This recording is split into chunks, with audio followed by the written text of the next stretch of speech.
माता सीता का विवाह भारतीय पौराणिक कथाओं और रामायण महाकाव्य में एक महत्वपूर्ण घटना है। यह विवाह सिर्फ एक पारिवारिक उत्सव नहीं, बल्कि धर्म, आदर्श और मर्यादा का प्रतीक है। इसमें धरती माता के पुत्र, यानी माता सीता के भाई, भी विशेष रूप से सम्मिलित हुए थे। माता सीता को धरती माता की पुत्री माना जाता है।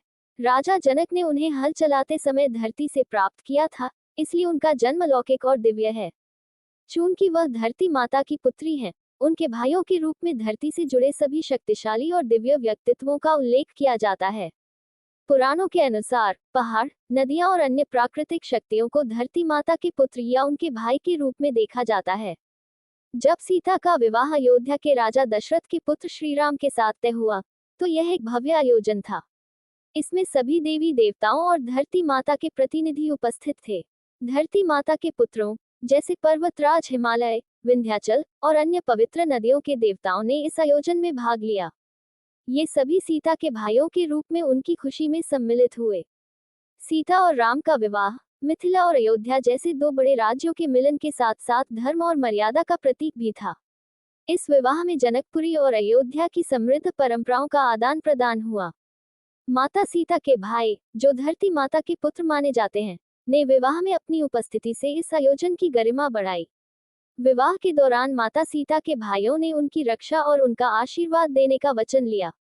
ये धरती के प्रति मानव जाति की जिम्मेदारी और आदर का प्रतीक है। उनके भाइयों ने ये संदेश दिया कि वे हमेशा अपनी बहन और उसके द्वारा स्थापित धर्म की मर्यादा की रक्षा करेंगे। राजा जनक ने स्वयंवर के रूप में विवाह का आयोजन किया था। इसमें सीता का स्वयंसिद्ध धनुष उठाने और उसे तोड़ने की प्रतियोगिता थी। इस आयोजन में श्रीराम ने भगवान शिव के धनुष को उठाकर तोड़ दिया और इस प्रकार वे सीता के योग्य पति साबित हुए। इस शुभ अवसर पर देवताओं के साथ साथ धरती माता के पुत्रों ने भी वर वधू को आशीर्वाद दिया। माता सीता का विवाह सिर्फ एक पारिवारिक आयोजन नहीं था, बल्कि यह धरती माता के आदर्श, मर्यादा और प्रकृति के साथ मानव के संतुलन का प्रतीक था। धरती माता के पुत्र, जो सीता के भाई के रूप में उनकी रक्षा और सम्मान के लिए खड़े थे, इस विवाह की महत्ता को और भी बढ़ाते हैं। उनका ये कर्तव्य आज भी हमें सिखाता है कि हम प्रकृति और अपनी जड़ों के प्रति कृतज्ञ और जिम्मेदार रहें।